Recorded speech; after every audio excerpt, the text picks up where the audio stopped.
Madame Essongue Valentine, que la police a déshabillé et que le commandant lui-même a affirmé, il a envoyé les images partout dans tout le monde entier.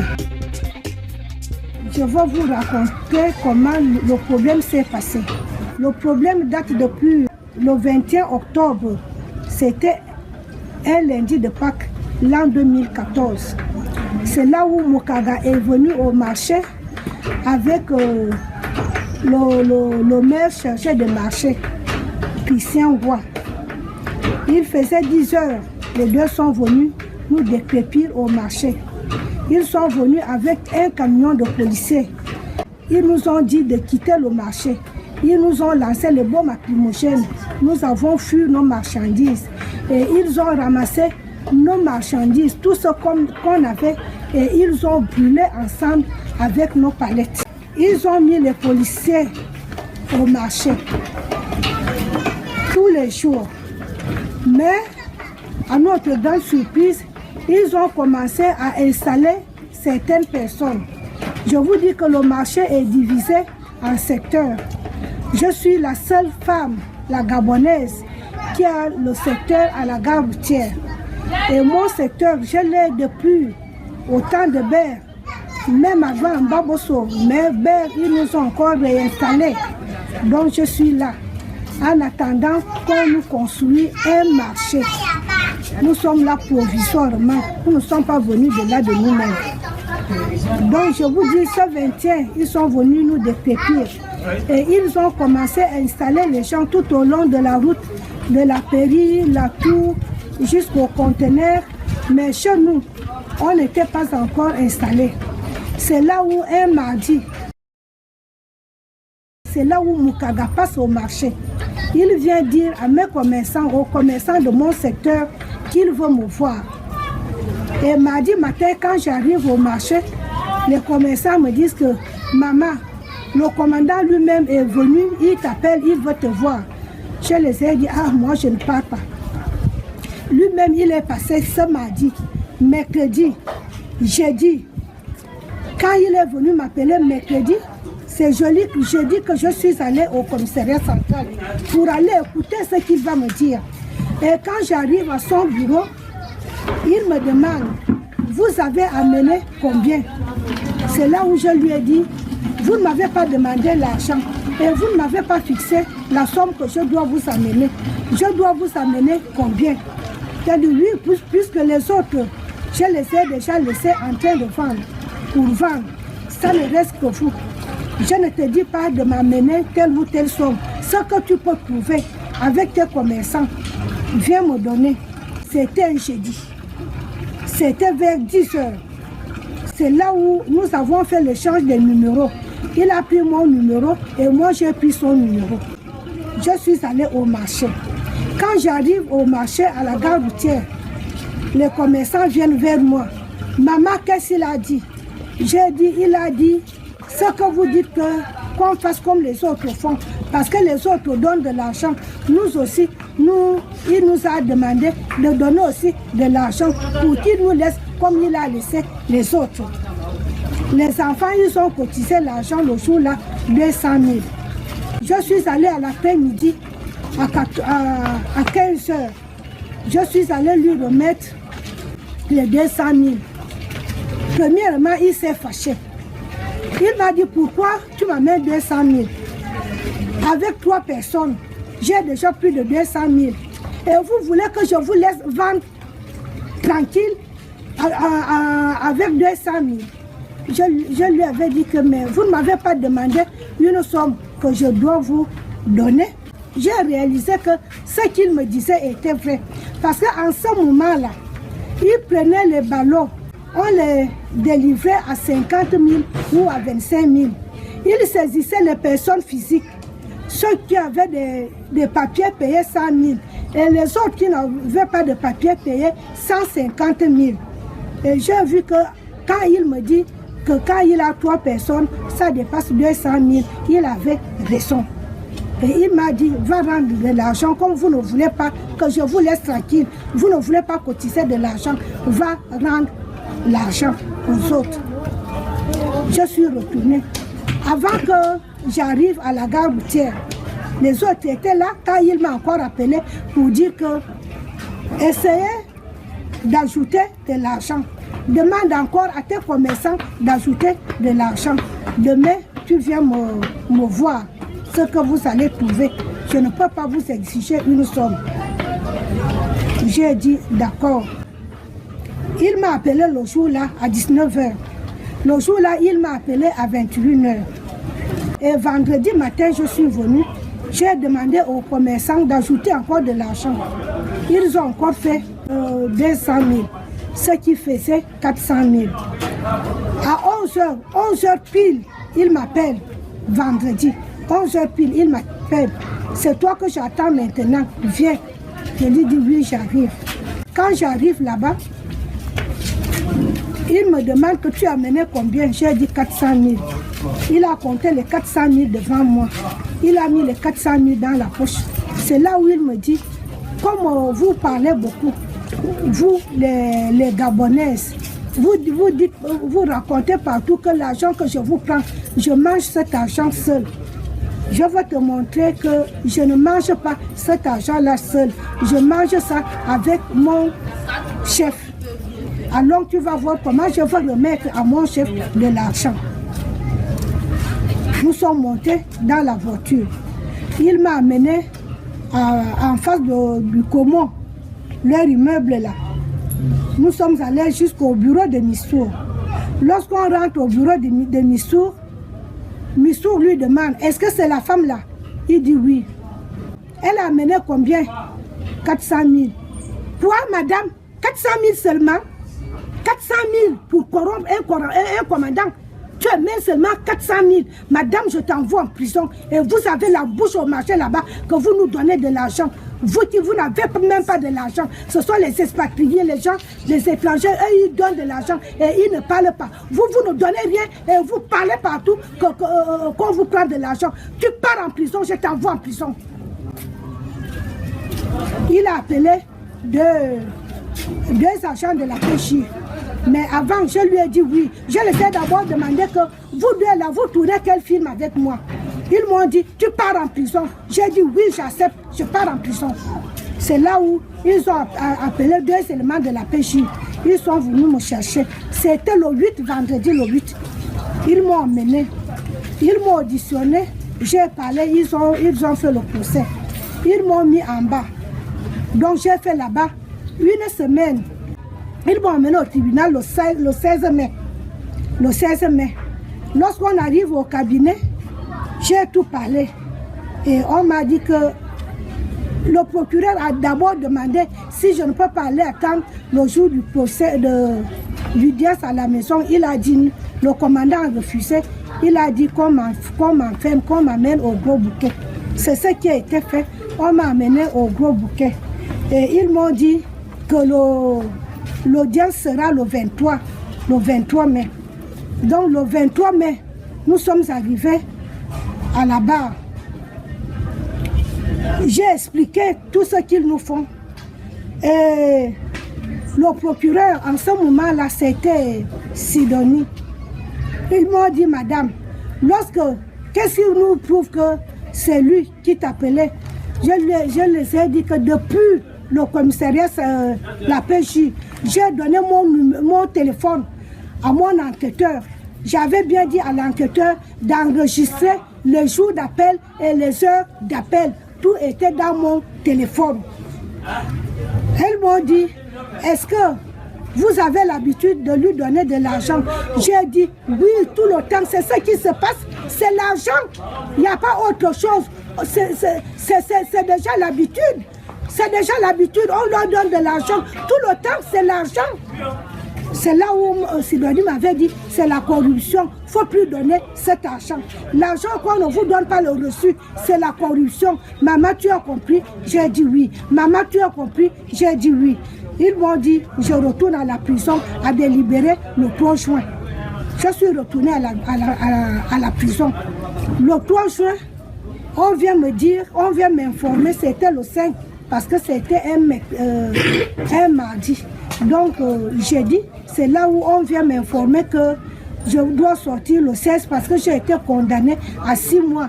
1 mois ferme et 5 mois de sursis. Et c'est ce qui a été fait. Mais quand je sors de là, je vous dis que dans tout le marché, les routes, il n'y a que mon secteur qui est menacé. Qui est menacé avec les policiers, le problème d'argent. J'ai crié à Madame le maire que je veux voir Madame le maire. Rien ne s'est fait. J'ai été obligée de prendre l'avocat qui était Madame Oyenne et Lucien. Lucien a fait sommation à la mairie et au commissariat central. La mairie a signé la sommation, mais le commissariat central a refusé de signer. J'ai les papiers, ça se trouve encore avec moi.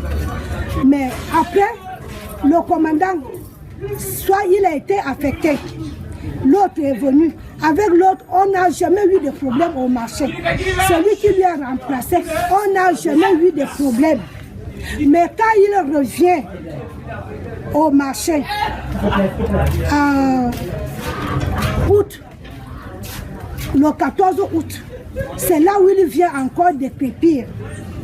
Et quand il est venu dire qu'il a un problème avec moi. Il est venu se venger. Parce qu'il devait passer colonel. C'est moi qui ai fait qu'il ne passe pas colonel. Et il a dit que tant que lui, il est au commissariat, nous ne pouvons plus vendre à la place là. Nous ne pouvons plus vendre là. Parce que les 4 millions qu'il avait demandé au tribunal ne lui a pas été accordés. On ne peut plus vendre là, tant que lui, il est au commissariat central. Depuis là, c'est là où il a mis les policiers à notre place. Jusqu'aujourd'hui, je vous dis jusqu'aujourd'hui, il a installé les gens partout. Chaque place, ces gens-là payent 200 000 francs le droit d'occupation. Ceux qui sont à la route partout, c'est 200 000 le droit d'occupation. Et ils payent 3 000 francs. 3 000 francs arrangement par jour. Ce qu'ils donnent par jour. Et voilà pourquoi depuis 2 mois et plus, nous sommes à la maison. Il a déjà installé les gens partout, même à la route. Mais notre place, il y a des policiers qui sont là. Ils veillent qu'on ne paye, qu'on ne vend pas. Parce qu'on lui cause un manque à gagner. Il n'a rien là. C'est là où je me suis rapprochée de ces policiers pour leur dire que c'est comment, quel est vraiment le problème? Qu'est-ce que j'ai fait à ce monsieur-là pour nous torturer de cette manière? Ces policiers qui l'envoient sur la route, ils m'ont dit que maman, vous ne pouvez plus vendre ici. Même nous, quand ils nous envoient, ça ne nous fait pas du bien. Est-ce que vous savez qu'il a déjà pris de l'argent ici? Il a déjà pris de l'argent. Il a déjà pris 15 millions. Je les ai demandé à qui? Ils m'ont dit, maman, on ne peut pas te donner le nom. Regardez seulement la personne qui viendra occuper votre place. Vous ne pouvez plus vendre ici. Si nous sommes là, c'est pour que cette place doit rester vide jusqu'à ce que l'homme-là viendra occuper cette place. La place-là doit rester vide. Voilà pourquoi les policiers sont là. Ces policiers-là ne peuvent pas quitter à cause de ça. Et là, aujourd'hui, nous sommes torturés. Parce que quoi? Parce que j'ai obéi au procureur. Parce qu'on ne peut plus lui rien donner. Parce que le procureur m'a dit de ne plus lui donner quelque chose. Voilà pourquoi nous sommes torturés. Et ce qui se fait que pendant la rentrée scolaire, nous sommes allés, parce que nos enfants jusqu'à aujourd'hui sont assis à la maison. La plupart de nous, comme moi, nous sommes maintenant sans abri parce qu'on nous a déjà mis, nos bailleurs nous ont déjà mis dehors avec les enfants. Voilà pourquoi nous sommes allés vendre. C'était le 7 que nous sommes allés Je crois que c'était le 7 que nous sommes allés vendre là-bas. Et lorsqu'on arrive là-bas,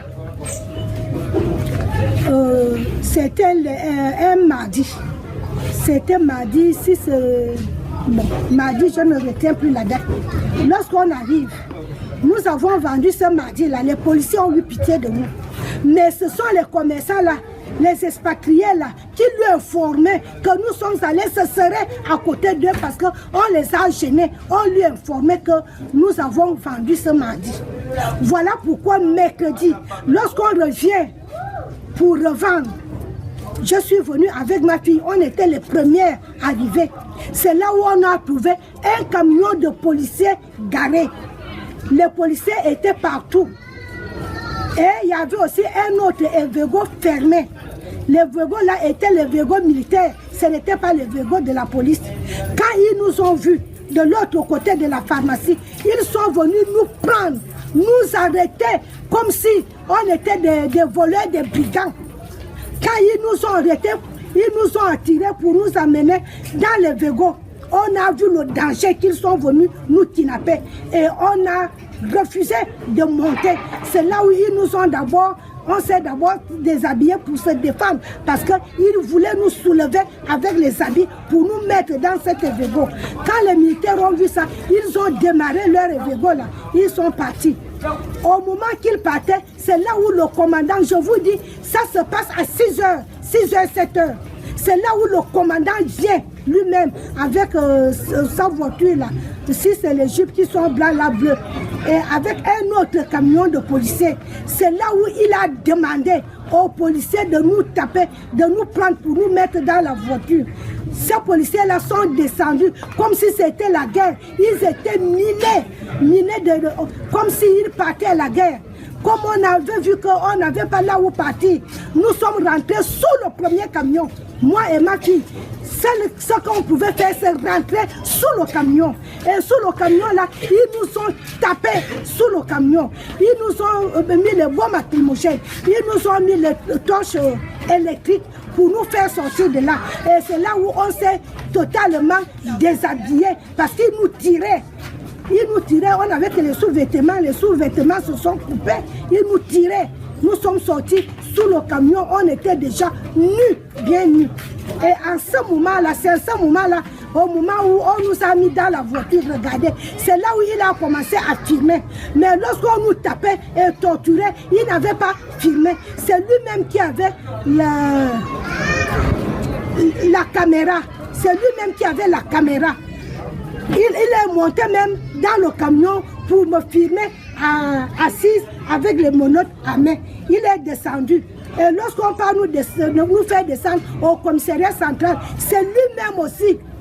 C'est lui-même aussi qui nous a filmé au commissariat central. Mais les autres policiers ne faisaient que rire. Mais c'est lui-même qui avait la caméra. C'est lui-même qui nous a filmé. Et il a dit, on va voir votre nudité là partout. C'est lui-même qui a envoyé les images devant les policiers au sein du commissariat central. C'est là où ça s'est passé.